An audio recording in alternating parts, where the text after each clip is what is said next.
Ok, então boa tarde a todos. Estamos aqui para uma nova aventura dentro dos podcasts. Nós vamos começar aqui um novo produto que é o Sharp Talk.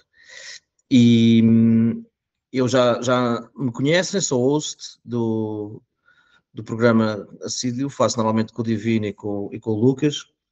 E hoje já temos aqui finalmente a possibilidade de ver a cara de uma pessoa que está sempre por trás de todas estas dinâmicas e que hoje faz o favor de se juntar a nós e de vir aqui partir um bocadinho de pedra sobre alguns assuntos. E temos muita sorte em poder contar aqui com o Mr. Nobody. E para já não vou apresentar mais nada, vou passar a palavra a ele e vamos seguindo. Só uma coisa assim breve, não se esqueçam, clicar ali no sininho do canal e de vez em quando partilhar com os vossos amigos para nos ajudarem a crescer aqui um bocadinho. Mr. Nobody, bem-vindo. Boas, Cheque. Boas ao pessoal que nos estiver a ouvir. Como alguns já me devem conhecer aqui tanto do podcast como do Twitter, apesar de eu não dar tanto a cara, sabem que eu estou por detrás, mais numa de produção, de networking, de tentar sempre trazer os melhores convidados aqui para o Cheque e para o Divino e para o Lucas entrevistarem. Tem sido um prazer este podcast, tem sido um produto que eu tenho me orgulhado muito, o Sharpcast. Nunca pensei que no espaço de tão pouco tempo fôssemos atingir o que atingimos. Também graças à equipa que temos por detrás, como o Gustavo, a Virginia e restante equipa, por isso está tudo de parabéns. E é como o Cheque disse, vamos iniciar agora aqui um novo quadro, que é o Sharp Talk. O objetivo é, a gente sabe que alguns convidados trazem alguns temas que o pessoal, a comunidade no geral, de língua portuguesa ainda não domina, no geral. E o objetivo deste quadro é um formato mais de resenha, mais descontraído, a gente debater alguns desses temas mais básicos, tanto eu, como o Cheque, como o Caio pode vir a participar, como o Hugo, como o Divino, o Lucas, mesmo podemos vir a convidar pessoal da comunidade para participar neste espaço, não tanto de entrevista como o Sharpcast tradicional, como o quadro tradicional, mas neste novo quadro de resenha, debater temas, responder a perguntas. Vamos abrir várias vezes o quadro de perguntas para o pessoal que quiser fazer perguntas e escolher temas específicos, e no fundo é isto, o novo quadro do Sharpcast. Cheque, passo-te a palavra, o que queres dizer? Não, eu acho que o importante é estarmos aqui de espírito aberto e de mente aberta, porque nós na prática vamos expressar sobretudo as nossas opiniões sobre determinado tipo de temas. Não é proveitoso para ninguém aparecerem aqui opiniões muito musculadas, como às vezes nós vemos, em que isto não é bem assim, não é bem assado. Hoje em dia, nesta indústria das apostas desportivas, há muita coisa que não é nem branca nem preta, há muita coisa que é cinzenta e, portanto, há muitos produtos e muitos conteúdos similares ao que nós estamos a propor. Muitas vezes vão falar de coisas como verdades absolutas. Outras vezes não vão falar sobre verdades absolutas, mas vão dizer coisas que não vão até ao fim da questão, porque também não é isso que é pedido. E, portanto, nós vamos ficar aqui com as nossas opiniões, vamos dar opiniões sobre muita coisa. Nós falamos com muita gente, todos os dias trabalhamos nisto, e trabalhamos nisto numa perspectiva numa ótica muito profissionalizante. E, portanto, aquilo que hoje é verdade, amanhã também pode vir a ser menos verdade. Portanto, isto é muito evolutivo. O que eu queria era que vocês ajudassem a participar, fizessem dúvidas, fizessem questões, e em vez de dizer assim, o Cheque só diz asneiras, nada daquilo que ele diz faz sentido, entrem em contacto connosco, entrem em contacto comigo, entrem em contacto com o Pedro, entrem em contacto com o Caio, com a produção do Sharpcast, dizer, nós temos dúvidas, nós não concordamos, mas gostávamos de perceber porque é que vocês disseram isto, disseram aquilo, e tentarmos arranjar aqui uma base construtiva para desmistificar aqui algumas coisas. Porque eu acho que só assim, com este ponto de vista mais positivo, digamos, é que nós vamos conseguir fazer evoluir muitas das pessoas que nos ouvem, porque eu acho que eu aprendi imenso a ouvir os outros, eu aprendi imenso a ouvir produtos similares, sobretudo norte-americanos e ingleses. Toda a base do conhecimento que eu hoje tenho, ou grande parte da base, foi com opiniões de pessoas que nós já entrevistámos e outras que vamos entrevistar. E eu fico triste quando de repente vejo comentários dizer, epá, não, isto não é assim, estes gajos não percebem nada disto, ou aquela pessoa que foi entrevistada não sabe o que é que está a dizer. Não, não é bem assim. A pessoa chegou onde chegou, tem um caminho por trás, tem uma história, e a história dela fala muito daquilo que ela é hoje e do conhecimento que ela tem. E nós vamos tentar simplificar partes desses conhecimentos, porque nós temos apercebido que ao longo dos episódios que temos feito, há muitas dúvidas que têm que ficar no ar e portanto, eu acho que é um bocadinho por aí, convidar-vos a participar, ainda que não nesta fase, não ao vivo e não com perguntas e respostas, como alguns podcasts, mas vejam, tirem dúvidas, enviem e-mails, façam comentários, entrem em contacto com as produções, porque eu acho que é importante para todos.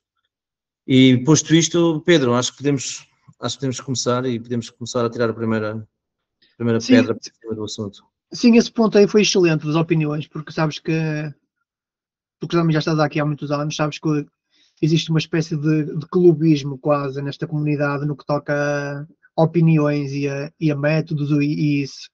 Às vezes o pessoal não lida bem com certas opiniões e o que eu quero, já que gosto de salientar já no início, é que tudo o que eu disser, tudo o que o Cheque disser, tudo o que qualquer pessoa do futuro disser, seja o Caio, seja quem for, não passa de opiniões próprias, baseadas na nossa experiência, baseadas no nosso conhecimento. Não são verdades absolutas, nem são opiniões gerais. Não quero que vocês ataquem nem a pessoa. Não é porque eu digo uma coisa que vocês depois vão atacar ou deixar de gostar da pessoa B ou C só porque eu disse uma coisa. São opiniões. E é como o Cheque falou e bem, se a pessoa tem aquela opinião, é baseado na sua experiência e conhecimento. Isto é algo que eu já digo há muitos anos, até mesmo em grupos de Telegram e mesmo no Twitter, que é quando eu digo uma coisa que mesmo que seja contra a vossa opinião, eu não quero que vocês acreditem cegamente naquilo, eu quero que vocês percam 10 minutos do vosso tempo e vão ao Google e pesquisar sobre aquilo para ver, tentar perceber, será que faz sentido, será que não faz? Não é porque o influencer A ou B disse uma coisa contrária que vocês têm que acreditar que aquilo é uma verdade absoluta. Vocês têm que pensar por vocês próprios, vocês têm que perceber o que é que faz sentido e o que não faz, não é cegamente acreditar numa coisa e depois ficar ofendido só porque alguém diz alguma coisa contrária. E isso é um ponto que eu acho que é importante ficar bem assente, que é para não criar atritos no futuro, nem comentários negativos, como o Cheque disse, porque isto não passa de um espaço de resenha e de comentar e de opiniões próprias. E como o Cheque falou, vamos começar. É assim, a gente neste primeiro episódio não temos perguntas, porque apesar de a gente ter feito o post de lançamento, o pessoal nem percebeu muito bem o que é que a gente ia fazer e por isso não temos muitas perguntas. Por isso, o que a gente pensou fazer é assim, já que a gente tem que agradecer aos nossos apoiadores, que têm sido um pilar também neste podcast, porque como vocês sabem, fazer um podcast que envolve uma tradução, que envolve uma equipa de edição por trás, não é? Isto não é uma típica live de Instagram ou que a pessoa está, tem ali duas pessoas de língua portuguesa a falar, não, isto envolve uma estrutura por trás e por isso a gente precisa de apoio e o apoio que os nossos patrocinadores têm dado tem sido muito importante, tanto é que a gente, com o aumento dos apoios, conseguimos agora criar este novo quadro e criar mais conteúdo para a comunidade. E eu pensei, já que a gente tem que agradecer os apoiadores e tem, porque é que a gente não pode falar mais um pouco sobre o tema que envolve cada patrocinador? Por exemplo, um dos nossos maiores apoiadores, neste caso, é a Betebra, que muitos de vocês já conhecem, tem sido o nosso principal apoio desde o início. Só que o que é a Betebra? A Betebra é um agente, é um broker, não é uma bookie. E o que é que eu vejo? É que muita gente às vezes ainda não entendeu o que é um conceito de agente, o conceito de broker, apesar de na comunidade haver outro tipo de produto com o mesmo nome, mas globalmente o broker é uma plataforma igual à Betebra. E eu reparo que muita gente nem não percebeu quais são os pontos positivos e negativos desse tipo de plataformas.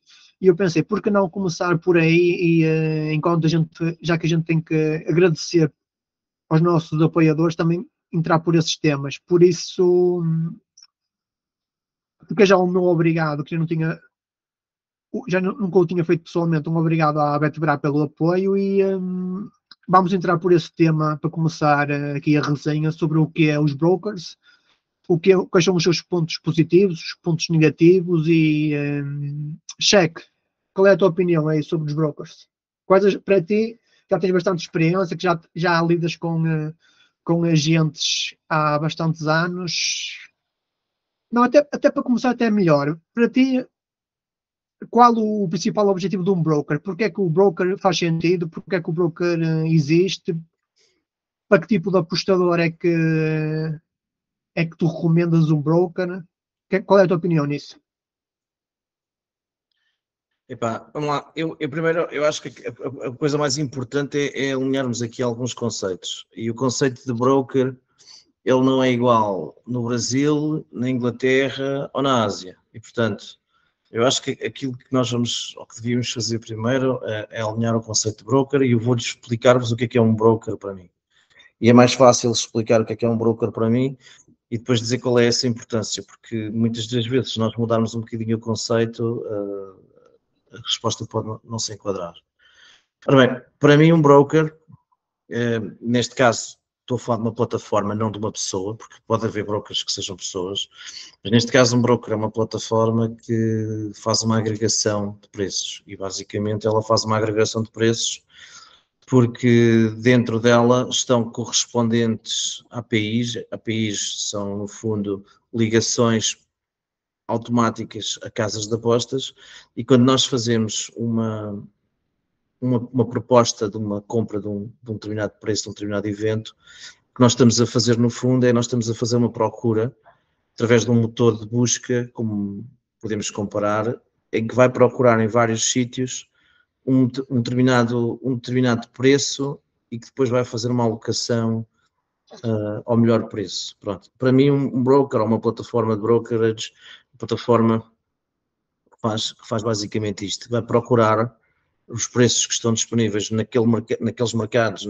eu digo mercados porque muitas das vezes existem mercados diferentes, portanto podem procurar a casas de apostas Sharp que têm margens baixas e que no fundo propõem um determinado preço e uma determinada liquidez, e que no fundo podem também ao mesmo tempo fazer a mesma procura numa exchange de um mercado igual, direto, ou num mercado correlacionado. Isso é já uma coisa mais complicada. Mas, no fundo, para se perceber, o broker é aquele tipo de plataforma que faz sentido para aquele típico apostador que já tem alguma sensibilidade relativamente aos preços e relativamente às margens. Eu ainda vou deixar um bocadinho a questão da liquidez de fora, porque eu acho que não é um fórum para falar de liquidez.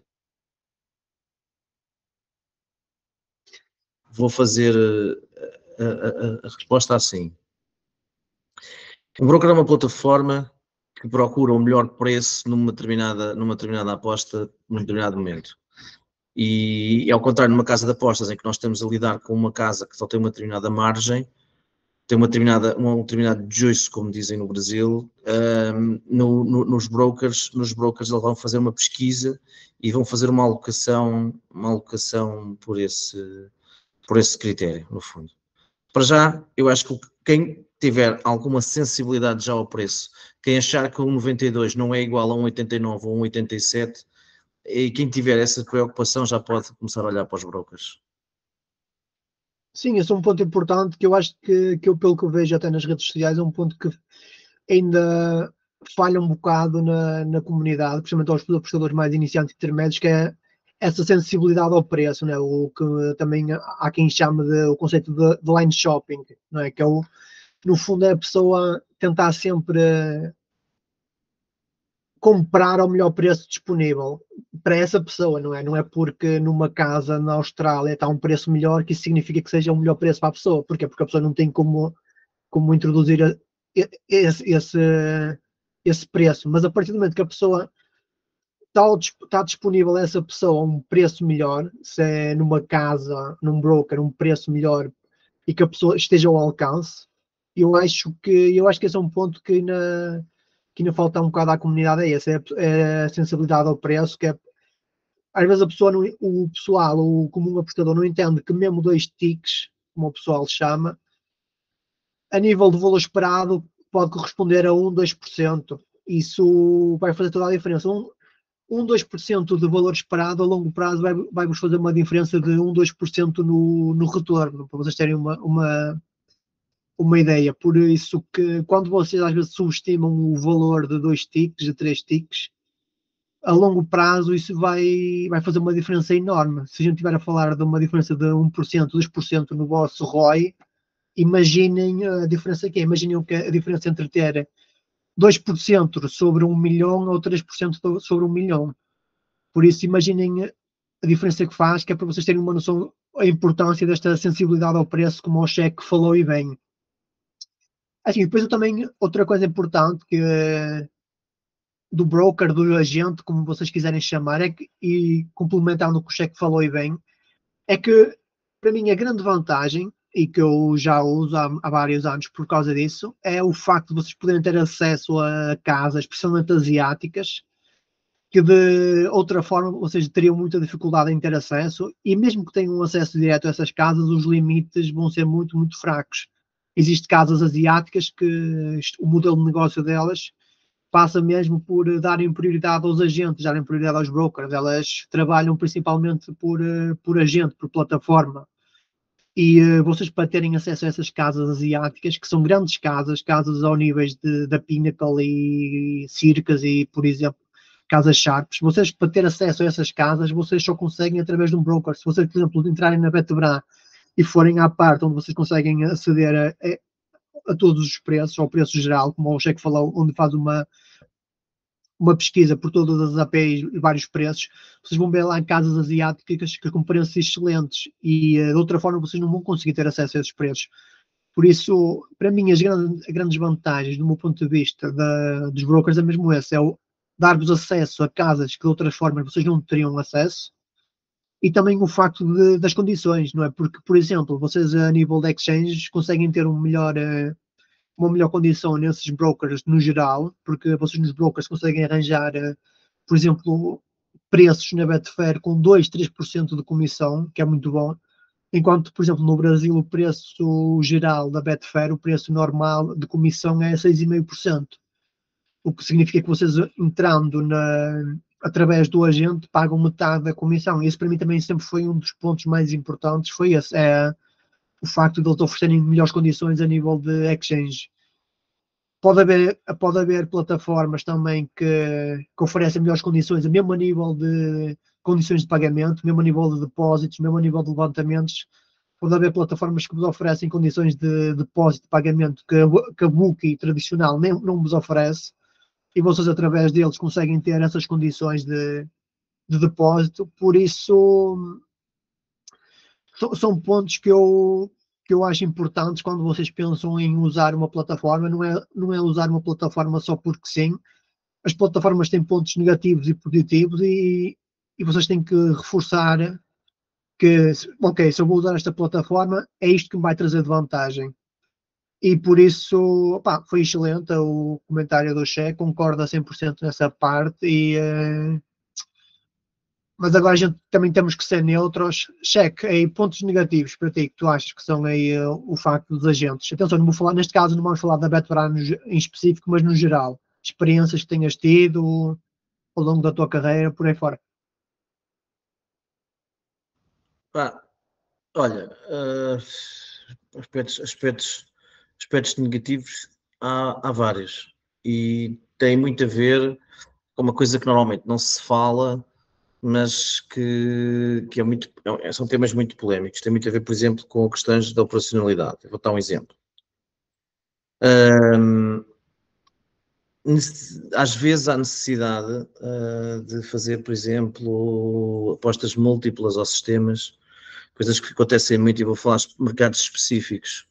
Por exemplo, os cavalos, mercados específicos, tudo o que for que envolver corridas. Muitas das vezes, como estamos a trabalhar em modelos de preços, odds muito altas, existe uma necessidade de fazer desmultiplicações a nível de sistemas. Por exemplo, estas plataformas não são normalmente muito boas para isso. Estas plataformas são plataformas próprias para fazermos apostas simples de volumes muito maiores, mas não são plataformas que permitam que nós façamos desdobramentos e fazemos múltiplos e fazemos temas e Lucky 15s e outro tipo de sistemas que são muito comuns, por exemplo, em mercados como a Inglaterra. Esse é um problema. O segundo problema é que as ofertas que os mercados, as ofertas de mercados que eles têm hoje em dia, é uma oferta toda ela muito padronizada e que não existem possibilidades nem de fazer bet builders, e às vezes os bet builders são perigosos porque escondem muita margem, há muita margem nos bookies aí, portanto eles retiram muita margem dos mercados bet building. Espera aí, Cheque, só uma parte para quem não perceber, quando o Cheque está a se referir a bet builders é o criar aposta. Ok, fizeste bem em termo... Alguns convidados-chave que eu já reparei que muita gente às vezes não entende, é o same game parlays, que é combinadas no mesmo jogo, é quando vocês fazem entradas correlacionadas, que é a equipa a ganhar, o jogador da mesma equipa a marcar, o ambas marcam, totais, e como o Cheque falou e bem, agora às vezes escondem uma grande margem, mas isso pode ser um tema para outro assunto. Era só para fazer esta parte, Cheque. Fizeste bem. Elas às vezes escondem uma grande margem, outras vezes permitem correlações que de outra maneira não são permitidas. Portanto, isto é como tudo. Há produtos que são bons para umas coisas, são maus para outras, e depois depende muito da maneira como eles são usados e como eles são executados. Mas isto, no fundo, estas plataformas, elas são uma plataforma muito boa para fazermos apostas simples, mas não são plataformas fantásticas para nós termos um tipo de execução diferente. E, portanto, muitas das vezes, mercados e determinado tipo de apostas que são necessariamente feitas, por exemplo, vou-vos dar exemplos concretos. Mercados de cartões normalmente não são disponibilizados, mercados de faltas não existem, mercados muito específicos de jogadores também não vão encontrar lá, porque no fundo a oferta ela acaba por ser diminuta. E uma crítica que eu faço muitas das vezes aos brokers é que elas alinham muito numa matriz de preço que vai entre um 10, um 20 até aos 2,30, 2,40, 2,70, 2,80 normalmente, mas nós temos muita dificuldade em ver preços e mercados mais altos com um determinado tipo de liquidez nesses brokers. Eu vou-vos dar aqui, eu acho que vou correr aqui o risco de dar aqui um exemplo que não vai servir para tudo, mas, por exemplo, vocês chegam a um broker, muitas das vezes encontram uma oferta inteira de casas, por exemplo, uma equipa está a perder 2-0, uma equipa que era altamente favorita em casa, falando no mercado do futebol, vocês olham para as exchanges e veem preços, se calhar, de 50 para essa equipa dar aquilo que se chama a virada, e as outras, e todo o resto do mercado asiático está ali a 15, 20, ou seja, tem um gap brutal entre esses preços, e muitas das vezes há ali mercados no meio que não funcionam como oferta. Mas se vocês forem, por exemplo, uma 365, uma William Hill ou assim, vocês vão olhar para esse tipo de marcas, que são marcas praticamente universais, e vocês vão ver que há ali mercados que são oferecidos e que têm uma matriz de preço ali intermédia. Por exemplo, a equipa a marcar 2 golos e a não perder ali a 30, portanto, o que é que acontece? A oferta deles, ela está muito estanca ali em determinado tipo de mercados esses que nós ficamos presos ali numa matriz de preço, ficamos ali numa matriz de preço. E às vezes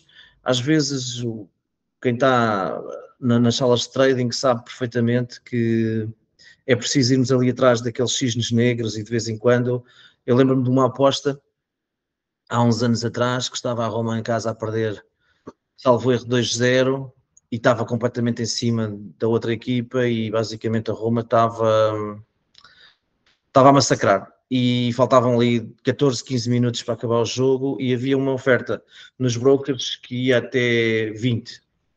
E no mercado havia casas de apostas a pagar 500 pelaquela virada. E é óbvio que houve alguém, não eu, infelizmente, que comprou aqueles 500. A Roma vai ganhar 500, porque por isso simplesmente aquilo não podia estar a fazer 500. A verdade é que a Roma faz um golo, faz 2 golos nos descontos, e depois faz o terceiro golo, ganha 3-2, e dá uma virada histórica, e houve alguém que fez muito dinheiro. Portanto, o broker nunca vai permitir isto, porque o broker nunca vai ter uma oferta completamente fora de uma matriz de preço para nós irmos atrás de determinados cisnes negros. E às vezes, em departamentos de trading estas apostas têm que ser feitas ou devem ser feitas porque, por isso simplesmente, têm valor, são odds de 500, têm valor.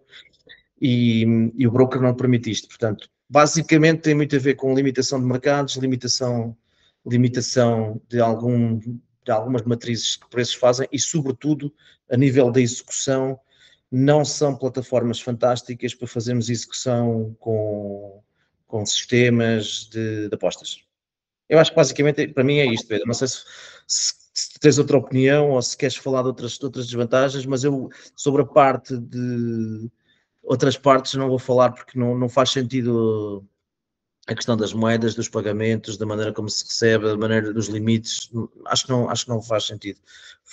Foquei-me só nesta parte da execução e dos preços. Sim, e foi excelente, porque assim, a nível disso de pagamentos, isso eu acho que o pessoal já consegue compreender que não é, eles são dependentes das condições do agente, não é, da empresa, não da book em si, não é, quando eles querem fazer um levantamento do broker ou do agente, da plataforma, como quiserem chamar, estão dependentes das condições do agente e não da book em si. Eu acho que isso o pessoal consegue entender e que pode ter também tanto fatores positivos como negativos. Opa, a nível de oferta, eu acho que falaste num ponto excelente, que eles às vezes as plataformas estão limitadas até mesmo nos mercados secundários, como tu falaste, às vezes o leque de linhas secundárias que eles oferecem é baixo. Por exemplo, no caso das exchanges, uma coisa que tu já deves ter reparado às vezes é que a plataforma é muito suscetível a como é que eu ia explicar isto? A buscar preços errados. Por exemplo, vamos imaginar que na exchange o preço está a 2.0 e às vezes algum algoritmo ou algum iniciante sem querer plantar ali uma stake nem que seja de 10 reais a 2,20, por exemplo, e as plataformas têm muito essa coisa de ir buscar esses preços, assumem que aquele preço é o preço real, o 2,20, e vão buscar aquele preço a 2,20, quando no fundo aquilo é apenas tem lá, sei lá, 10 reais plantados e no fundo nem vos conseguem ver o preço, vocês nem conseguem ver o preço real, que neste caso é 2.0. Eles têm muito esses pequenos bugs, às vezes nas exchanges, de ir buscar o preço errado que está disponível na exchange. Eles deviam tipo, tentar ver qual era o preço com mais liquidez, com mais limites. Eu acho que era uma forma de fugir muito a esses erros, mas por norma eles tentam ir sempre buscar o melhor preço e às vezes vão buscar preços bugados, preços que não existem. E eu acho que esse é um ponto negativo, como tu falaste, às vezes das linhas secundárias e preços secundários, eu acho que concordo a 100% nesses nos pontos negativos e no geral eu acho que ficámos foi um breve resumo dos pontos positivos e negativos, mas acho que no geral é isto. Podemos no futuro elaborar mais este tema, mas eu acho que quem tiver interesse em usufruir, seja da Betbra, que nos apoia, seja de outros brokers, agentes, como quiserem chamar, white labels também há quem chame isso, porque oferecem unicamente para Casa Áubia. No caso da nossa comunidade, há muitos agentes a oferecer da Betfair. Por isso, quem tiver interesse da Betbra, ficou aqui um breve resumo dos pontos positivos e negativos, desde o facto de vocês terem condições melhores a nível de comissão de exchange, a nível de vocês poderem ter acesso a casas asiáticas que de outra forma não têm acesso, e pontos negativos, como temos que ser justos e neutros, como o Cheque falou, que a nível de mercado vocês não conseguem ter os mercados que muitos de vocês gostam, que arranjam em casas softs, como o criar aposta e todo o tipo de múltiplas, não é? Porque há vários tipos, não é apenas um tipo, há vários tipos, como o Cheque fez questão de dizer vários e bem. E é por aí. Vamos agora agradecer. Vou aproveitar para agradecer ao nosso segundo apoiador e vamos entrar também por esse tema que é o Pinnacle Odds Dropper, que é um recente apoio que a gente tem. Para quem não sabe, o Pinnacle Odds Dropper, de forma resumida, é uma plataforma que monitoriza as odds da Pinnacle em tempo real. E o que essa plataforma faz é é identificar quando existem quedas repentinas no mercado da Pinnacle e dar um alerta aos clientes que existe ali uma possibilidade de chasing, que significa, por exemplo, que na Pinnacle o mercado A estava a 2, esse mercado caiu para 1,80 e na Bet365, na Betano, seja qual for, o mercado continua a 2, o que, se assumirmos que foi ali um movimento sharp, que aquele movimento foi um movimento de valor, a odd 2 na Betano vai ter valor. Isso é um pequeno resumo de como funcionam essas plataformas. Mas, na minha opinião, essas plataformas servem para muito mais do que isso, têm muitos pontos positivos além desse. E antes de eu dar a minha opinião, cheque a tua opinião sobre plataformas de monitorizar mercado, seja a Pinnacle Dropper, seja o Odds Portal, que é a versão free que toda a gente conhece, seja o Spank Odds, do grande Spank, que já passou aqui pelo podcast, que já é uma versão já para pessoal já com mais calo, mas na tua opinião quais são as vantagens? Já usaste? Para que é que usas essas plataformas de monitorizar tanto a Pinnacle como outras bookies? Olha, eu vou demorar um bocadinho aqui nesta Força, estás à vontade. Vou demorar um bocadinho, que acho que devo fazer. E mais uma vez vou falar aquilo que já falei há pouco. Utilizem esta minha conversa como uma possibilidade de interiorizarem conceitos e maneiras de pensar diferentes, mesmo que não partilhem da opinião que eu vou falar. Ora bem, em primeiro lugar, todo este tipo de ferramentas hoje em dia são obrigatórias. Não vale a pena, às vezes falo com pessoas, sim, pá, e tal, e tenho aqui uma opinião sobre este jogo, e esta equipa vai jogar num campo neutro, e depois vai ter aqui 2 ausências deste lado, e depois, whatever. Bom, isto são retóricas que eu não tenho muito tempo sequer para perder com elas. Porque, no fundo, nós partimos de um princípio em que, quando fazemos uma aposta, achamos que temos uma capacidade de prever o que é que vai acontecer ou de prever um resultado. E eu acho que esta é uma premissa completamente errada. E acho que isto é uma das principais coisas que separa aqueles que conseguem chegar a uma atitude e a um posto profissional e viver das apostas e aqueles que nunca o vão conseguir fazer porque, por simplesmente, nunca conseguem sair deste tipo de retóricas. Posto isto, e porque não estou a criticar ninguém, vou concretizar. Nós apostamos basicamente em preços. E nós apostamos em preços. E, portanto, uma aposta num lado, numa equipa, pode ser boa a um preço e pode ser má a um preço completamente diferente. E isto é uma coisa que é imperceptível para 50% das pessoas que todos os dias fazem apostas, e não estou a falar do Brasil, estou a falar no mundo inteiro. E, portanto, se nós tivermos ferramentas que nos permitem perceber o que é que está a acontecer no mercado, porque o mercado financeiro, nós temos um mercado financeiro e comprar uma ação em Nova Iorque, ou uma ação em Hong Kong, ou uma ação em Tóquio, da mesma empresa, ela basicamente vai ter o mesmo preço, vai ter o mesmo valor. Nas apostas não é assim. Nas apostas nós temos uma exchange numa determinada jurisdição que vai ter um determinado preço para um evento, que vai ter um preço diferente no Brasil, num bicheiro, que vai ter diferente num preço numa casa de apostas física na Austrália, e, portanto, os preços variam muito e, portanto, a monitorização desses preços, o que é que acontece a esses preços, é absolutamente obrigatória para nos podermos comprar preços mais altos do que aquele que uma linha padrão de mercado considera. Ora bem, só que agora depois nós temos aqui que entrar com outro tipo de conceitos. E aqui depois temos que perceber muitas das vezes quais são os movimentos dos preços, em que sentido é que os preços estão a mover, para conseguirmos perceber e destrinçar muito bem aquilo que é sinal e aquilo que é ruído. Porque muitas das vezes há alterações nos preços, pura e simplesmente, e nem sequer vamos entrar no tema das manipulações de mercado, porque eu não vou falar nisso em podcast nenhum. Mas uma casa de apostas tem uma margem de 10% num jogo, e quando ela entende que tem informação suficiente sobre aquele determinado evento desportivo, ela pode, por simplesmente entender, reduzir a margem, o que faz com que exista uma alteração de preço. E, portanto, nós temos que perceber constantemente o que é que são preços que são alterados por reduções de margem e o que é que são preços que são alterados por via de entradas de dinheiro em determinado tipo de mercados específicos. E estas ferramentas são as únicas ferramentas que nos vão permitir aferir isso mais ou menos. E aferir isso mais ou menos porque há uma parte de dinheiro que não entra no mercado.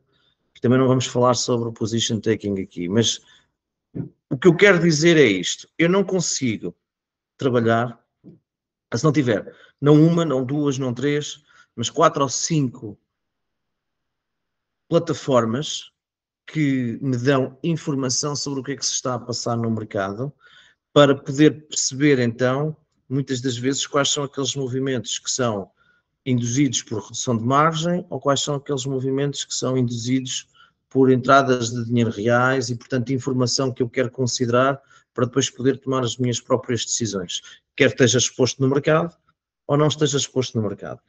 E acho que isto é aquilo que eu queria dizer para já, sem me alongar muito mais sobre este tipo de ferramentas, porque é que as pessoas percebam que não é a mesma coisa fazer uma aposta a 2 ou a 1,90, mesmo que seja a mesma aposta, e, portanto, existem determinado tipo de ferramentas que têm que ser. Portanto, não há nenhum sindicato, e houve alguém agora aqui que me ajudou da equipa com uma informação, e é verdade, e eu vou dizer isto, portanto, não há nenhum sindicato, não há nenhum apostador profissional que não tenha 2, 3, 4, 5, 6 ferramentas destas em permanência. Eu, por exemplo, no meu setup tenho vários monitores, e provavelmente 1 ou 2 no máximo é com casas de apostas abertas para fazer a execução, e 60% dos monitores estão sempre a cheirar mercado. E podes acrescentar a casa de apostas, não há nenhuma casa de apostas que não usa também essas plataformas. O próprio Spank é o próprio dizer que muitos dos clientes dele são bookies, não é? Porque nem todas as bookies têm condições de criar plataformas como essas. É mais útil para elas contratar um serviço já de boa qualidade do que estarem a criar o próprio software. Por isso, podes acrescentar aí também as próprias bookies. E basicamente é isto. Portanto, peço desculpa a todos aqueles que acreditam nas retóricas sobre determinado tipo de faculdades mediúnicas para acreditar que vão conseguir prever aquilo que vai acontecer num determinado evento desportivo. Eu não sou um desses, não tenho essa capacidade. Não faço ideia muitas das vezes quem são os jogadores que estão a jogar, nem quem é que vai jogar. Apenas tento determinar se aqueles preços a que eu estou a comprar me deixam margem ou não positiva face aos closes, assumindo que aposto em mercados minimamente eficientes. E, portanto, quem quiser ser profissional com base na retórica, boa sorte, eu não consigo. E, portanto, para mim estas ferramentas são essenciais. Não sei se... Excelente, eu acho que entraste num ponto aí que eu concordo a 100%, porque às vezes o pessoal não tem noção do potencial destas plataformas, acredita só que é só uma plataforma de chasing e de seguir as odds às cegas, nem bem o potencial. Tu falaste muito bem de observar a retórica dos movimentos de mercado e eu complemento até porque no momento que a gente está a gravar no momento que lançarmos este episódio, o primeiro Sharp Talk, já saiu o episódio do David Fromm na Art Lane, um dos maiores market makers mundiais, que o Sheck e o Lucas tiveram o prazer de entrevistar. Eu não sei se o Sheck se recorda, na pergunta final do conselho, qual é que foi o conselho que ele dá para iniciantes, e ele disse que simplesmente para passarem, no fundo, horas e horas a acompanhar os movimentos de mercado, a criarem hipóteses na cabeça do género, porque é que o mercado A abriu desta forma, porque é que o mercado B fechou desta forma, e dessa forma, mesmo para quem já nem vou falar de quem gosta de fazer chasing, mesmo quem gosta de criar preços, é a partir dessas hipóteses que vocês vão criar modelos. Porquê? Porque se vocês acham que o mercado em algum momento está a superestimar ou até a subvalorizar alguma variável, é através do mercado, através dessas plataformas que vocês vão conseguir identificar isso. Por exemplo, um ponto que o Cheque até se esqueceu de falar, tirando as margens, é também os limites. Vocês, através das plataformas, não no Odds Portal, mas, por exemplo, no Pinnacle Odds Dropper, vocês conseguem ver os limites, que é que tem basicamente a mesma importância que a de margens. Porquê? Porque vocês sabem que quando uma casa de apostas aumenta os limites, é porque tem confiança de que o mercado já está mais maduro, mais eficiente. Um exemplo que eu vou dar, vamos imaginar que vocês sabem que no campeonato a faltar 2 dias pós-jogo, os limites são 5.000 reais. E vocês identificam que há um jogo que a faltar 2 dias, os limites estão em 2.000 ou 1.000. Não significa com 100% de certeza que haja ali uma anomalia, mas pode ser um indicador que naquele jogo existe uma anomalia que a casa está a considerar. Porquê? Porque se os limites normais são de 5.000 reais e naquele jogo em específico, naquela altura do mercado, os limites estão por metade, ou menos que isso, automaticamente isso pode ser um indicador de anomalia. Por isso, há muita gente que não tem noção da importância de monitorizar os limites. Os limites são muito importantes. Vamos imaginar que vocês também são precificadores, são indicadores, como quiserem chamar. Vocês querem saber como é que a Pinnacle abriu o mercado, vocês conseguem, através dessas plataformas. Outro exemplo, que é um exemplo que eu já uso há vários anos, muita gente tem dificuldade em quantificar algumas variáveis. Vamos imaginar que vai jogar a equipa B e o jogador vai jogar o PSG, por exemplo, e o Mbappé lesiona-se. E muita gente não sabe quantificar, o pessoal que gosta de criar linhas, não sabe quantificar o peso que o Mbappé vai ter na equipa. Vocês podem simplesmente, a maneira mais acessível para vocês podem usar o mercado como referência, porque basta vocês monitorizar sempre que o Mbappé se lesionou, como é que o mercado reagiu àquela informação. Atenção, uma coisa importante também não é só quem se lesiona, é quem vai entrar, porque se o Mbappé se lesiona e entra o Gonçalo Ramos, é diferente se o Mbappé se lesiona e vai jogar um jogador da equipa B, por exemplo. É preciso ter isso é um ponto que é importante. Mas, por exemplo, vocês sabem que vai jogar o Gonçalo Ramos. É uma questão de vocês, sempre que vocês monitorizaram o mercado, sempre que o Mbappé foi notícia de estar lesionado, como é que o mercado reagiu a essa notícia? Por exemplo, a nível de expectativa de golos da equipa, que peso é que essa mudança dos jogadores teve? Por exemplo, vamos imaginar que a expectativa de golos era 2.0, passou para 1.5, a nível de probabilidades, qual é que foi o peso? Vocês usando o mercado, especialmente usando essas plataformas, conseguem ter uma noção, não estatística, mas conseguem ter uma noção do mercado a nível de peso. Que peso é que o mercado está a dar àquela variável? E existem mais variáveis, por exemplo... Fala, Cheque, desculpa. Deixa-me interromper-te aqui, só porque estou-me a lembrar de uma história muito engraçada.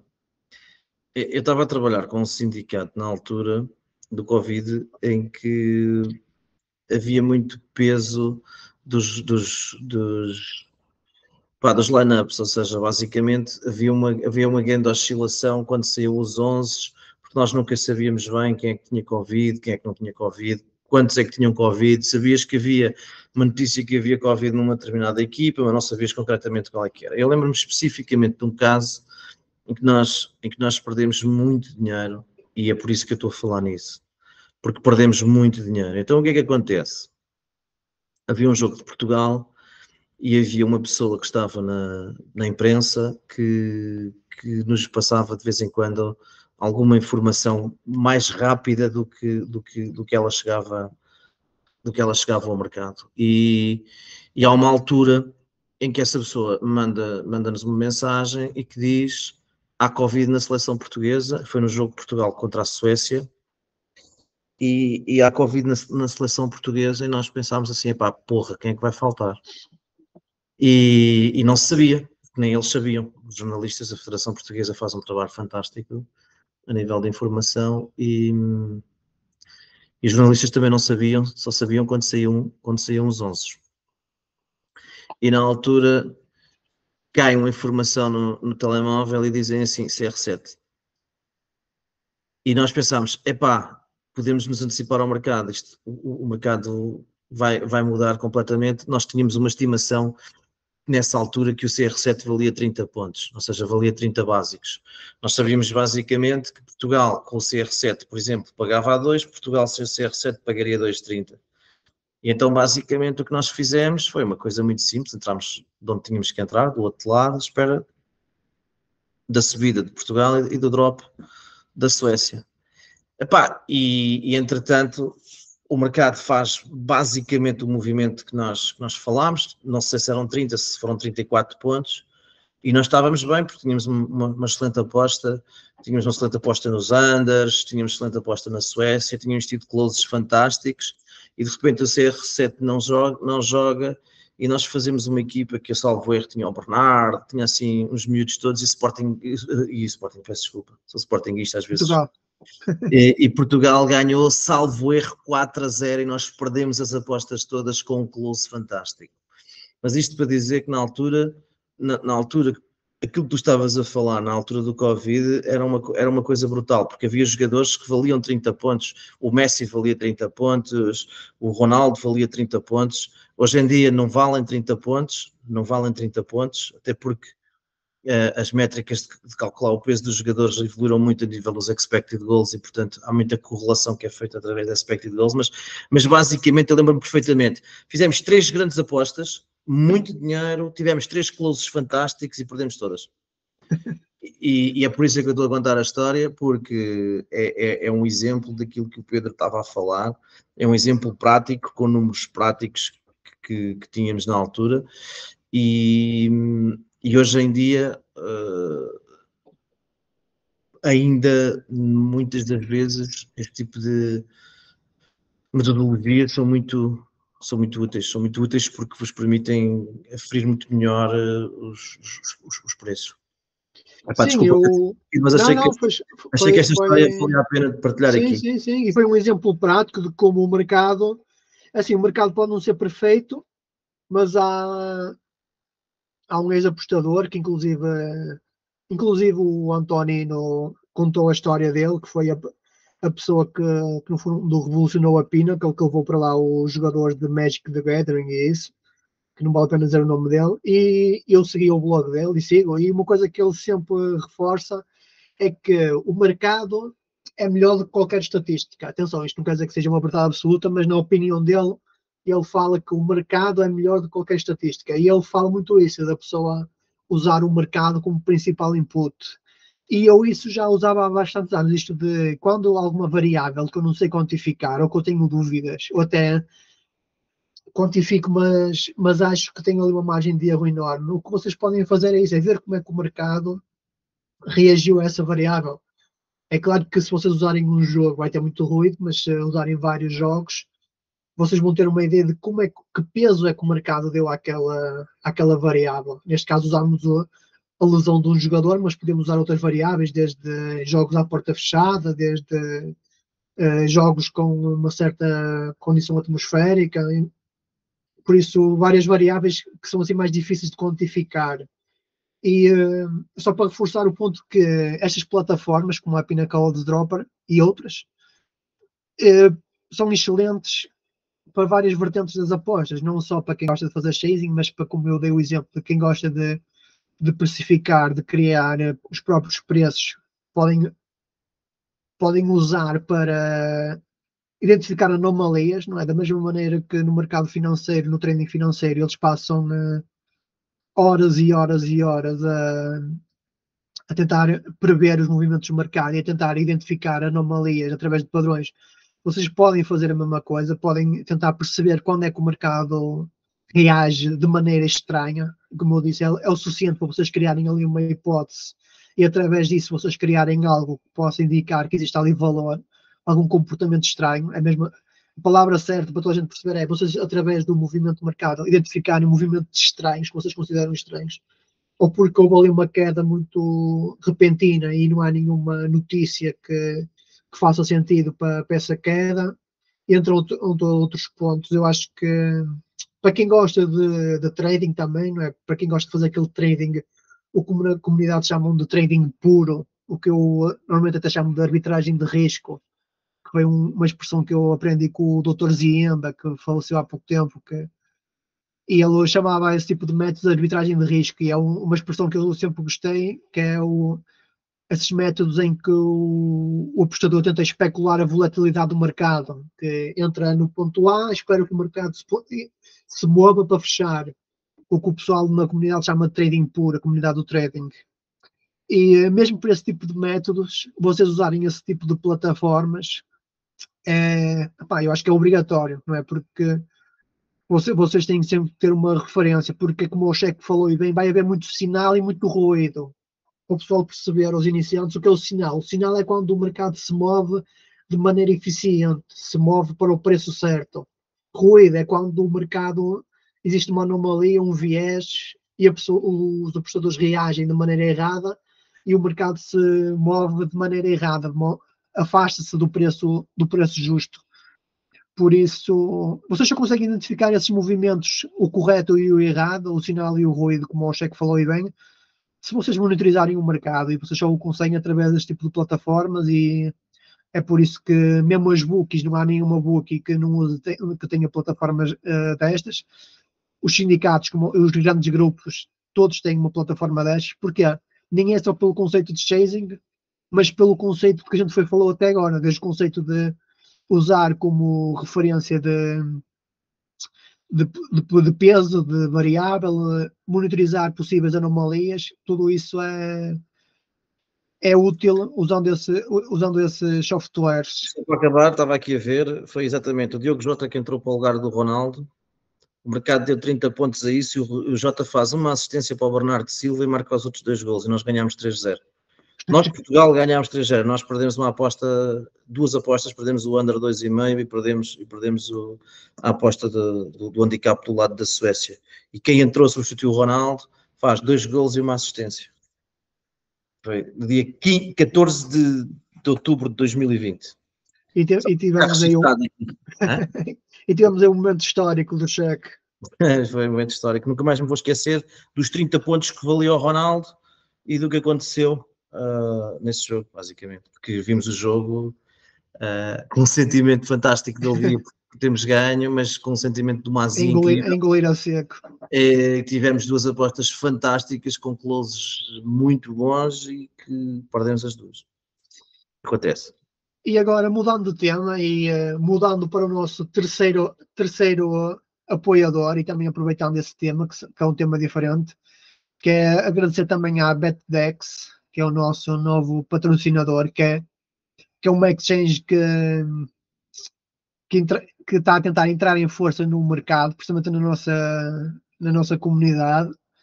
Uma exchange com bastante até com potencial, apesar de ainda estar a dar os primeiros passos, porque é um modelo de negócio que, ao contrário do que muita gente pensa, é um modelo de negócio bastante difícil.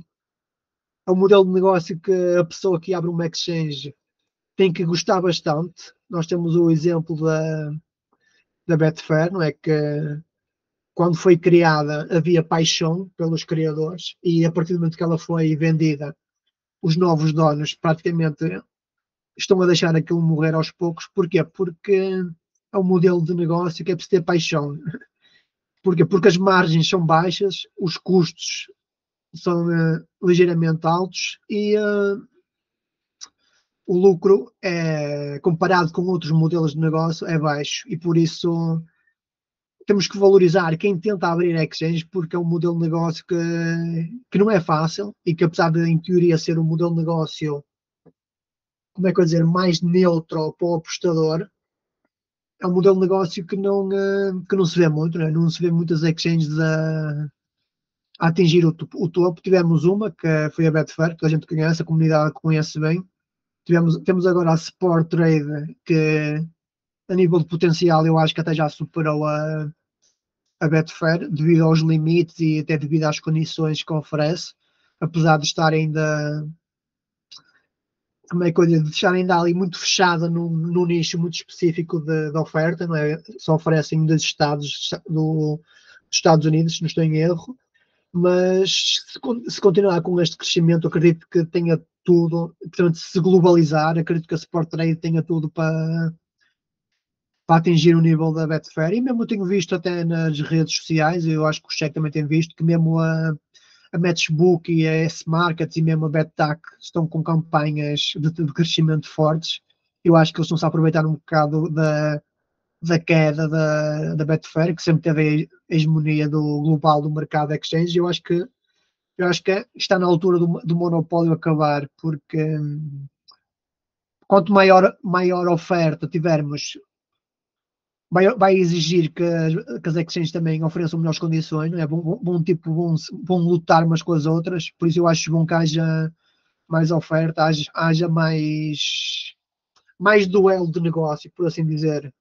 E a BetDex também para já apesar de estar ainda numa fase inicial de crescimento, parece ser uma exchange também com potencial. E Cheque, aproveitando este tema, qual é a tua opinião sobre as exchanges? Qual é a tua opinião sobre o futuro das exchanges? Como é que tu vês isso?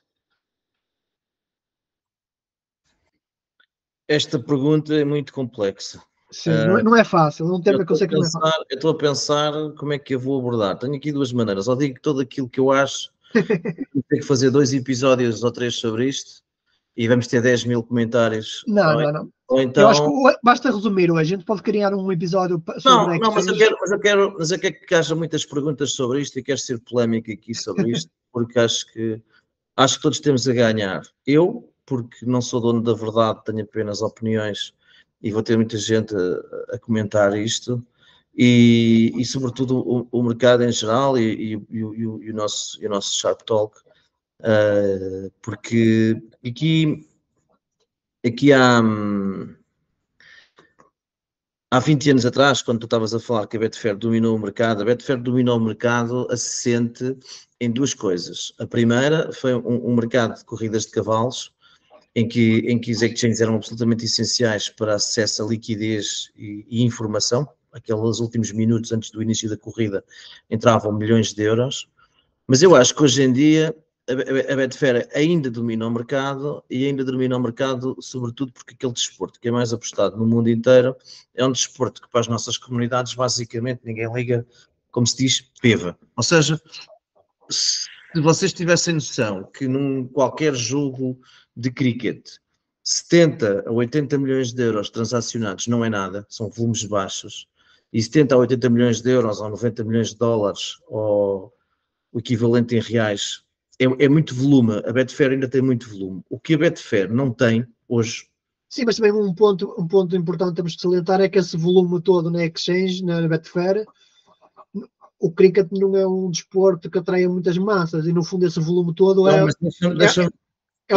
um duelo de gladiadores, por assim dizer. Mas era essa ponte que eu ia fazer agora, que é o seguinte: nós no cricket ou nos desportos, a malta não tem noção, quando olha para aqueles grandes sindicatos a nível mundial, do Matthew Bannon, Smart Odds ou Star Lizards, e tal, são muito bons em futebol. São bons em futebol, mas o volume hoje em dia não está no futebol. O grande volume hoje em dia está no cricket e está em desportos americanos. E no golfe. Agora, há aqui uma coisa que eu acho que é importante nós falarmos, e para aqueles que estiverem mais dentro de uma área tecnológica, programação, eu sei que o Brasil tem muita gente que gosta de computadores, eu acho que há aqui uma coisa que nós temos que perceber, e por isso é que eu acho que as exchanges, embora lhes falte hoje em dia na Betfair muito daquele mercado, daquilo que nós chamamos os perdedores, aquele mercado mais soft, e só temos grandes gladiadores hoje em dia a trocar murros dentro das exchanges, estão a surgir uma multiplicidade muito grande de exchanges que são de sindicatos, porque os próprios sindicatos estão com grandes dificuldades em ter e criar a própria liquidez, então têm que criar a sua própria liquidez criando exchanges, mas sobretudo porque nós já não estamos no princípio da internet, nós já evoluímos um bocado, e portanto, nós quando a internet começa, vamos nos situar no início dos anos 2000, em que metade dos nossos ouvintes provavelmente eram crianças ou eram jovens adultos, mas no fundo, quando a internet começa, nós criámos aquilo que foi os Facebooks e as redes sociais, que permitiam que nós interagíssemos uns com os outros. Há uma segunda fase, há uma segunda evolução, que é chamada a Web 2, em que basicamente nós começámos a criar o nosso próprio conteúdo dentro das redes sociais e, portanto, tivemos a exposição que houve com os YouTubes, com os Instagrams, com os TikToks. Mas nós estamos agora numa fase completamente diferente, estamos a entrar naquilo que é chamada a Web3, que é uma fase completamente descentralizada. E, portanto, o que é que isto permite? Isto permite que muitos protocolos descentralizados sejam utilizados dentro das redes, nomeadamente Solana e outras, para criar exchanges em que permitem trocas entre apostadores, em que eu e tu, Pedro, trocamos uma aposta, tu tens uma posição, eu tenho uma posição contrária à tua, e nós simplesmente estamos a trocar a aposta sem termos propriamente que ter um sítio físico para que essa aposta seja colocada. Ou seja, os contratos são feitos peer-to-peer, mas são feitos dentro dos protocolos descentralizados, dentro dos mecanismos da blockchain. E, portanto, eu estou aqui a acelerar para ver se consigo dizer tudo aquilo que quer dizer. Eu não vejo o mercado de apostas do futuro sem ter não as 20 ou 30 exchanges que nós temos agora, mas 500. E, portanto, as casas de apostas que hoje em dia só se preocupam é com margens, e cada vez têm preços piores e cada vez estão a trazer piores produtos, começamos a ver cada vez mais a aparecerem agentes no mercado, novas exchanges descentralizadas que dizem assim, tu queres fazer uma aposta? Não tem problema, podes fazê-la contra mim, podes fazê-la contra quem quiser, deste protocolo, e nem precisas de ter uma conta. Chegas ali com o teu telemóvel, sacas uma aplicação, fazes uma aposta, alguém do outro lado vai fechar um contrato contra ti e depois ou tu ganhas ou tu perdes, pagas ou recebes. E isto vai resolver muitos problemas. Vai resolver problemas, sobretudo, vai resolver problemas em que nós precisamos de ter liquidez que não temos, os sindicatos procuram liquidez que não existe, o mercado não está disponível para dar essa liquidez e nós nas exchanges podemos dizer assim, pá, temos aqui este market, nós estamos a fazer este market maker. A própria S-Market, ela no início começou muito devagar. O Trost já falou disso até num dos podcasts com o Matthew Trenhalen, que eles fazem o podcast ao contrário, em que o Matthew é que está a entrevistar o Trost. E basicamente o Trost diz que só conseguiu crescer quando eles próprios fizeram de market makers e permitiram eles próprios ir ao risco. E acho que hoje em dia eles são o único market maker deles próprios. E eles são o único market maker deles próprios. E, portanto, eu estou a querer fazer esta resposta um bocadinho diferente das outras. Eu não estou aqui com papas na língua, nem com palavras fáceis. Eu quero criar confusão sobre isto. Mas, daqui a 10 anos nós vamos estar cá. Eu mais velho e mais gordo, provavelmente. E nós não vamos estar a falar da BetDex. Vamos estar a falar, provavelmente, de centenas de exchanges.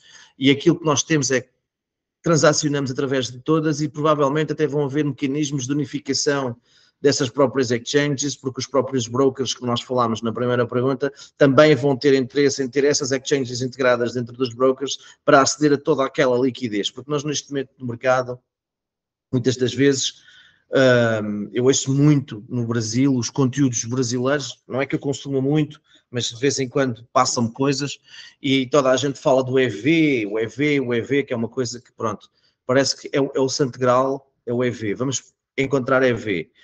E hoje em dia o problema não é o EV, o verdadeiro problema do mercado hoje em dia é a liquidez. É eu conseguir ter... extrair o EV. Claro, porque eu posso ser o gajo que sou Deus, eu sou Deus, eu sei tudo o que vai acontecer, vamos voltar à parte de trás, eu vou acertar as apostas todas, mas eu tenho que as conseguir fazer e depois tenho que as conseguir executar num determinado nível que permita que eu pague os meus custos operacionais, pague as pessoas que trabalham para mim, pague o custo da informação. E, portanto, hoje em dia o grande problema do mercado é a liquidez. Sim, senão não passas de um apostador de monopólio, não é mesmo assim? Porque...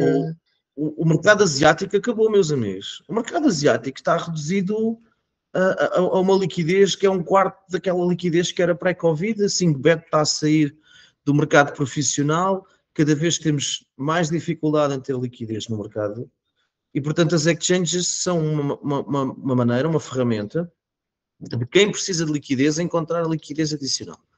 Há outra liquidez no mercado de outras maneiras, positions, shops que estão off-market, mas não vou falar sobre isso. Acho que a resposta é sobre as exchanges, àquilo que tu me perguntaste, ela é absolutamente essencial e que os novos protocolos descentralizados na Web3 vão aparecer muitas BetDex e provavelmente os apostadores daqui a 10 anos não vão olhar para as casas de apostas da maneira que olham hoje, porque aqueles, sobretudo, tiverem condições de conseguir ter acesso a plataformas descentralizadas, não vão sequer estar muito preocupados em olhar para o mercado tradicional que nós temos aqui. Eu, pelo menos, esta é a minha convicção, acho que é fundamental. Mesmo assim, vai sempre existir aquele problema que é quem vai fazer o market making, não é? Esse problema vai sempre existir.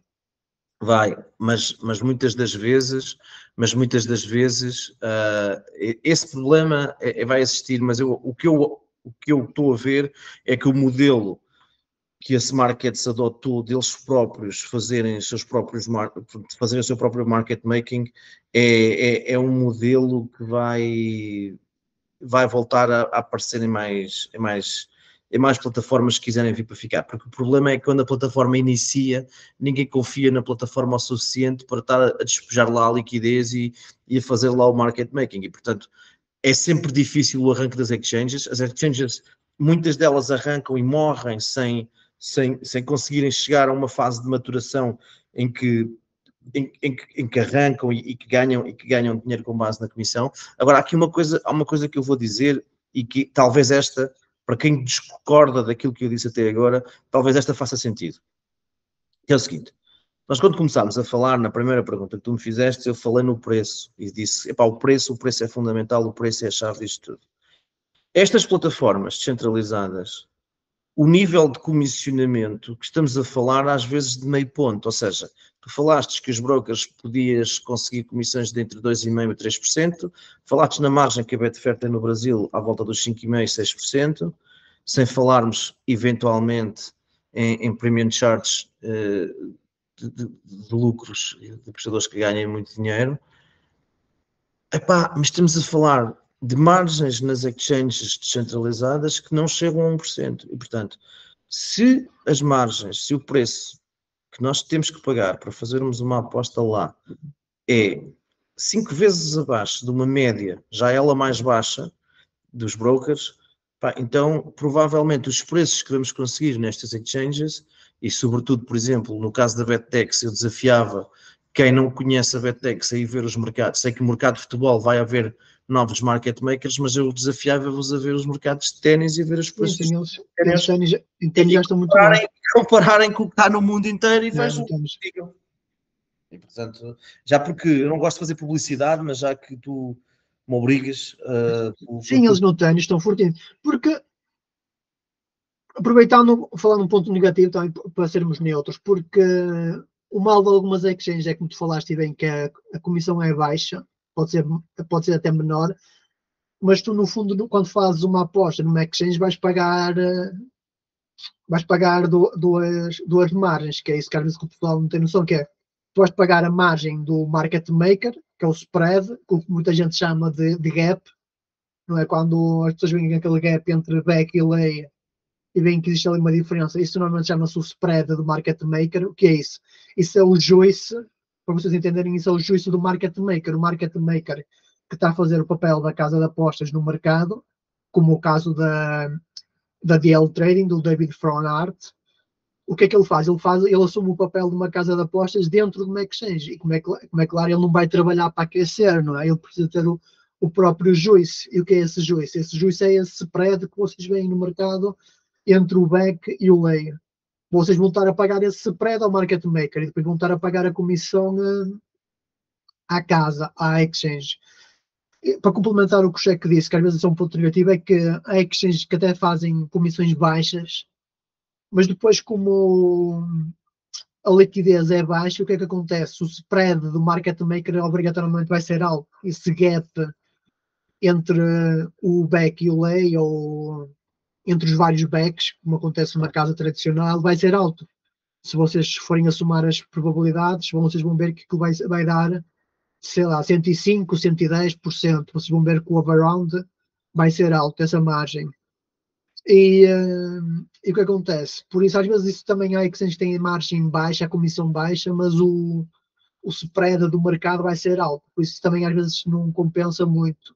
O que vocês querem é uma exchange que tenha comissões baixas e um spread de mercado baixo. Isso é as condições perfeitas para quem usa uma exchange, porque esse mito que a gente vê na comunidade, que quando vocês entram numa exchange vão apostar contra o trader, contra o apostador, isso no fundo é um mito, porque, não é? Porque 99% das vezes ou mais, como inclusive já foi dito até pelo Alex Kane, é quando veio aqui ao programa, vocês estão a competir contra um market maker, vocês estão a competir contra um David Fronart, é a empresa dele que está do outro lado a meter lá os preços, tem que haver alguém que assuma esse papel, porque o apostador comum nunca conseguiria fazer esse papel, o mercado seria uma anarquia, seria um caos, haveria liquidez espalhada por todo o lado, não haveria ali uma ordem estabelecida. Por isso tem que haver alguém que assuma esse papel. E tem que haver alguém com capital e com automação, não é? Porque tem que haver os preços, por exemplo, em live, se estiverem a mudar ao segundo, o market maker tem que oferecer preços e mudar esse preço ao segundo. Por isso o market maker é super importante no ecossistema e todas as exchanges dependem desse market maker ou market makers, né? Como o Cheque falou e bem, que as exchanges mais pequenas são obrigadas a assumir esse papel. O que é que significa? Significa que, na teoria, elas são exchanges, mas se a gente for a ver na prática, elas são bookies. Porquê? Porque a partir do momento que estão a assumir o próprio risco, estão a assumir o próprio market maker, elas vão fazer um papel de uma sportsbook tradicional, não é? Até porque, até pelo que eu sei, antes de aparecer a Sport Trade e a Profit, eu acho que pelo que ouvi falar, a Betfair era a única que tinha market making 100% externo. Todas as outras, mesmo a Matchbook e isso, parte do market maker tinha que ser feito por eles. Esse market sempre foi assumido que o market making deles é 100% feito por eles. Eles não têm nenhum market maker externo, mas as restantes é tipo 50-50 ou têm que assumir risco no mercado. Pelo que sei, a Betfair era a única que tinha 100% do market making externo. A Sport Trade também tem o market making externo e é um dos pontos negativos do ponto de vista do negócio, é terem que arranjar esses market makers, eles são sempre dependentes dessas terceiras pessoas, senão têm que fazer como o Cheque disse e bem, que é assumir o próprio risco, serem elas próprias a injetar a liquidez no mercado e a criar os preços. Eu acho que esse é um ponto que vai sempre afetar as exchanges e quem tem ideias de, até mesmo algum ouvinte que tenha interesse em abrir alguma exchange, vocês vão estar sempre dependentes dessa terceira pessoa, dessa terceira parte. Ou a partir do ou vocês têm capital e conhecimento, porque no caso da S-Market, o Jason era uma pessoa e o sócio eram pessoas com conhecimento para isso, para assumir o próprio market making, mas se vocês não são pessoas da área, não aconselho que vocês façam esse papel, porque vocês vão passar maus bocados. Mas se vocês têm interesse em abrir uma exchange, vocês têm que assumir que precisam desse market maker externo, seja do David Fronart, seja de um grande grupo, de um grande sindicato, porque, como o Cheque falou do cricket, foi por isso que eu mandei aquela parte, que aquilo era uma arena de gladiadores, porque, como vocês sabem, o cricket não é um desporto que atrai muitos apostadores, não é um desporto como o futebol, nem como o futebol americano. Vocês quando veem aquela liquidez toda na Betfair, aquilo são grandes grupos que estão ali a competir entre eles. Aquilo é quase como se fosse um duelo à parte, ali é como se fosse um nicho que eles combinaram. Olha, vamos aqui para este cantinho, para este mercado e vamos estar aqui a lutar entre nós. Nem convém o apostador comum se meter lá. É um conselho que eu dou, não entra nesses mercados do cricket só porque tem muita liquidez, porque o tamanho do gladiador que anda lá é alto, é pesado, é alto e pesado, por isso não convém vocês entrarem por aí. E é outro ponto negativo, temos de ser sinceros, eu sei que também um dos pontos negativos de usar uma exchange é que muitas vezes o adversário vai ser muito pesado, não é?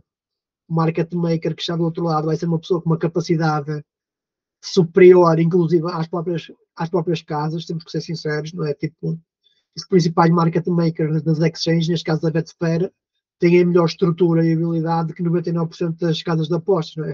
Esta é a realidade. Muita gente às vezes diz, vou apostar numa exchange porque não quero apostar contra a estrutura de uma casa de apostas. Vocês, quando vão fazer uma aposta numa exchange, vocês vão enfrentar um market maker que tem uma estrutura melhor que 99% das casas de apostas. Por isso é um mito que sempre existiu, mas eu acho que esse é um ponto negativo também, é que o nível de habilidade que está do outro lado do mercado é muito alto, por norma, no exchange. e eu acho que até esse é o ponto principal. Alguma opinião, Cheque, em relação a isso? Para a gente também acabar o episódio, já está a ficar. Não tenho opinião diferente da tua. Acho que as exchanges apresentam graus. Vou responder de maneira complicada para acabar. Acho que o grau de eficiência do closing price de uma exchange na maior parte dos mercados de futebol, e Brasil, quem nos ouve, e Portugal são países que consomem muito o produto de futebol. Acho que é assustador o grau de eficiência de uma closing line de uma exchange.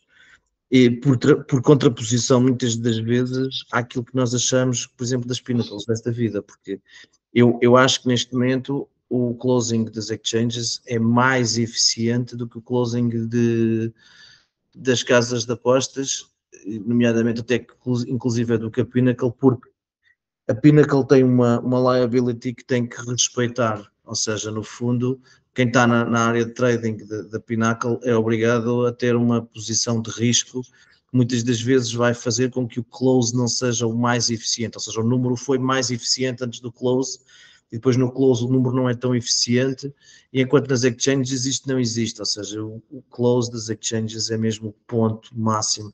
English Premier League, a EPL, aquele que a gente vê, aquele ponto é mesmo, é um ponto com um grau de eficiência assustador, porque tem uma liquidez imensa e, sobretudo, que é um número que tem muito dinheiro de market makers e de sindicatos portanto, o volume fala por si ali. Portanto, eu acho que muitas das vezes nós que andamos à procura de preços e de graus de eficiência, de melhores graus de eficiência, olhamos para as exchanges de uma maneira como um instrumento para fazer uma aposta, mas eu acho que nós devemos também olhar para elas como um elemento de alta eficiência, o padrão de eficiência que lá está, e tentarmos de alguma maneira copiar essa eficiência e incorporar essa eficiência nos nossos modelos, que é uma coisa que eu acho que é muito descurada, mas que chama a atenção. O grau de eficiência de uma Smartket, o grau de eficiência de uma Betfair nos nossos mercados é muito respeitável, e quiçá mais respeitável inclusive do que algumas casas de apostas que nós achamos que são muito eficientes, porque estas exchanges não têm que lidar com um problema que é ter o dinheiro estarem muito expostos num lado e serem obrigados a trocarem os preços para conseguirem liquidez do outro lado, para não ficarem com umas posições tão expostas, porque se esqueçam que nenhuma casa de apostas hoje em dia tem o mesmo dinheiro de um lado e do outro. Esqueçam isso, isso é um mito. E, portanto, elas também jogam, elas também têm liquidez, elas têm exposição, e muitas das vezes, para tirarem um bocadinho dessa carga que têm atrás das costas num determinado jogo, são obrigados a trocar os preços, e trocar os preços para situações em que eles não são tão eficientes, ao contrário das exchanges em que isso não tem que acontecer, porque os contratos já foram matched. Portanto, quero com isto dizer que concordo contigo, mas ao quadrado. Sim, mas até mesmo em desportos secundários, porque não sei se tu viste, eu achei piada porque um dos maiores chefes de operações de Casa Sharps, que inclusive já esteve aqui no podcast, para não estar a dizer nomes, ele a semana passada fez acho que foi a primeira vez até que ele fez uma live enquanto estava no local de trabalho. Porquê? Porque estava a ver acho que era um Masters de golfe, estava a ver uma competição de golfe. Ele resolveu fazer uma live enquanto estava ali durante 1 hora ou 2 a trabalhar. É claro que também não mostrou tudo o que estava a fazer, claro, né? Mas enquanto ele estava ali a gerir o risco em live do torneio de golfe, ele estava ali a fazer live. E uma coisa que eu achei curiosidade é que, sabes qual é que era a bookie que ele estava a monitorizar enquanto fazia a gestão de risco das bookies dele? Era a Betfair. Sim, para golfe. Estava a fazer a Betfair, e eu achei interessante, porque eu nunca imaginei que no mercado secundário, como o golfe, na casa da Betfair, fosse uma referência. E eu achei curiosidade disso, porque ele estava a usar o mercado da Betfair como referência, estava a ver ali como é que o mercado estava a reagir na Betfair. Eu, por acaso, naquela live que eu vi ele a trabalhar, achei piada, foi o ponto que eu achei mais piada, porque não fazia a menor ideia que ele fosse usar a Betfair. É para a gente ter uma noção de que mesmo desportos secundários são bastante respeitados pela indústria a nível da exchange, que são mercados que devem ser mesmo bastante eficientes, mesmo a nível secundário.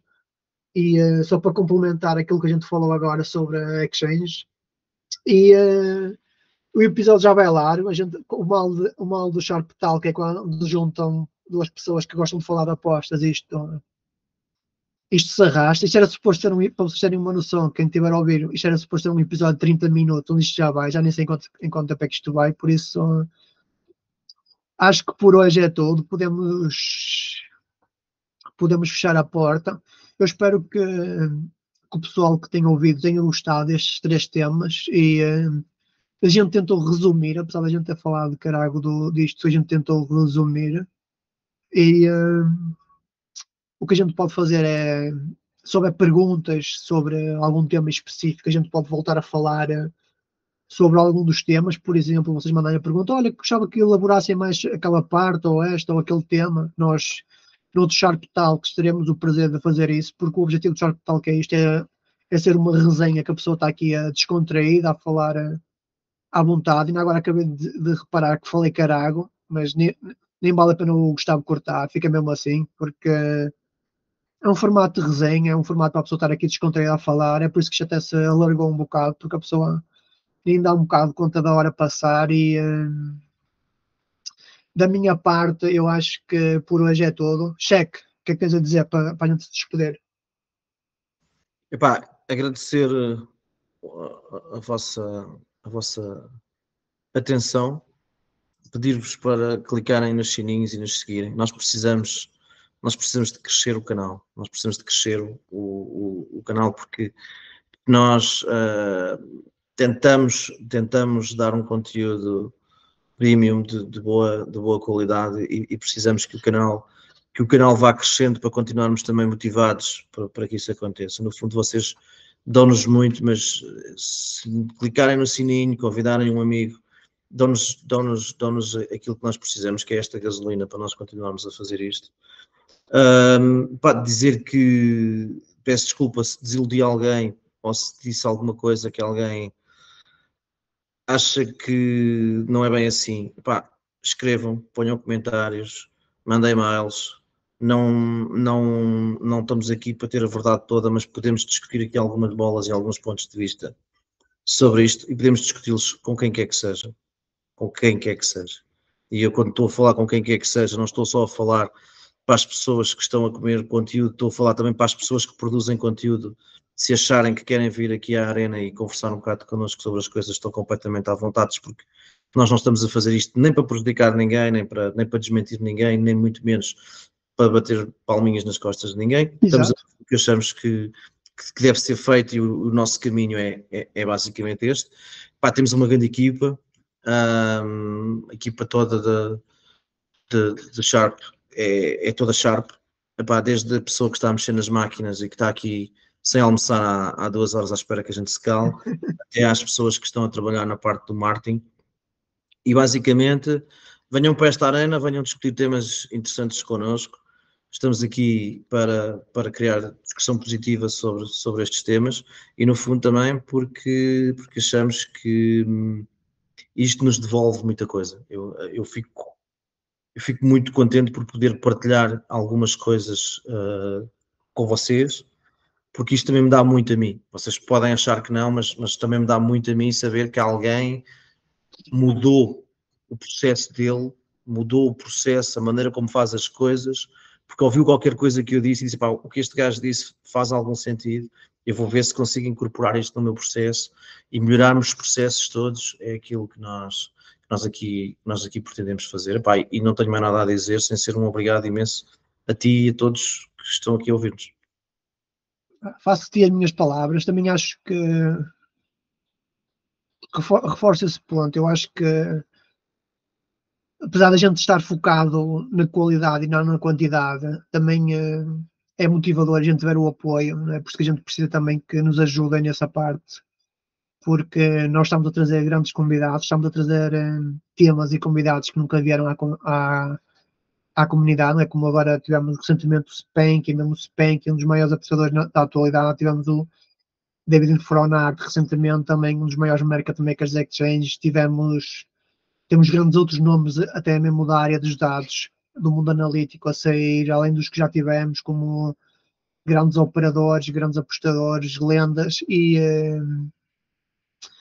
apesar da gente não estar focado na quantidade, é sempre uma motivação que a gente tem quando a gente vê que o apoio da comunidade, até mesmo porque a gente precisa do vosso apoio para manter os nossos apoios, os nossos apoiadores. Porquê? Porque sem o vosso apoio não faz sentido haver apoios, e a gente também precisa de apoios, porque, como eu falei no início, isto é uma estrutura que envolve alguns custos, porque temos que ter equipas de edição para passar para a língua portuguesa, temos que ter bastante coisa por trás, e como vocês podem ver, a gente não estamos aqui para enriquecer com isto, porque inclusive a gente abriu agora este novo quadro, aproveitando os novos patrocínios, abrimos este quadro, porque a gente gosta de falar de apostas. É mesmo assim, a gente não abriu este quadro porque um patrocinador disse: olha, vocês têm que abrir este quadro e falar o nosso nome durante 8 horas mensais, como muitos fazem. Não, a gente abriu este quadro porque gostámos de falar de apostas, percebemos que era uma falha no nosso produto, chamemos assim, naquilo que a gente oferecia, que era muita da comunidade não estava a perceber alguns pontos das entrevistas, e que isso no fundo estava tipo a afastar as pessoas. E o que a gente pensou fazer, olha, vamos fazer um elo de ligação entre essas duas partes. Pessoal que ainda está ali numa fase mais iniciante, a gente vai criar um espaço de resenha para eles perceberem alguns pontos importantes, e depois para eles já vai fazer sentido o que foi falado nos episódios do Sharpcast. Por exemplo, vai haver episódios que vocês vão ouvir aquilo que a gente vai falar aqui no Sharp Talk, e vocês, se for preciso, vão voltar a ouvir os episódios que já tinham ouvido, e já vai fazer sentido aquilo que vocês ouviram. Foi esse o nosso objetivo aqui no Sharp Talk. Por isso, da minha parte, por hoje é tudo. Espero que tenham gostado deste novo formato, espero que tenham o vosso apoio para a gente continuar. Deem ideias aí nos comentários sobre temas para o segundo episódio, seja temas polémicos ou não. Vocês já viram que a gente aqui fala de tudo, até fala bem e fala mal, até pontos negativos dos nossos patrocinadores a gente deu, para vocês terem uma noção de que a gente está aqui a fazer um serviço neutro. E é assim, espero que possa contar com vocês para a próxima, e da minha parte é tudo. Cheque, queres despedir do pessoal ou está feito por hoje? Está feito. Um abraço a todos e até à próxima. E só uma nota de curiosidade: é bom poder fazer um podcast em português, porque Sim, também concordo. Já não sei qual foi o último que fiz em português, e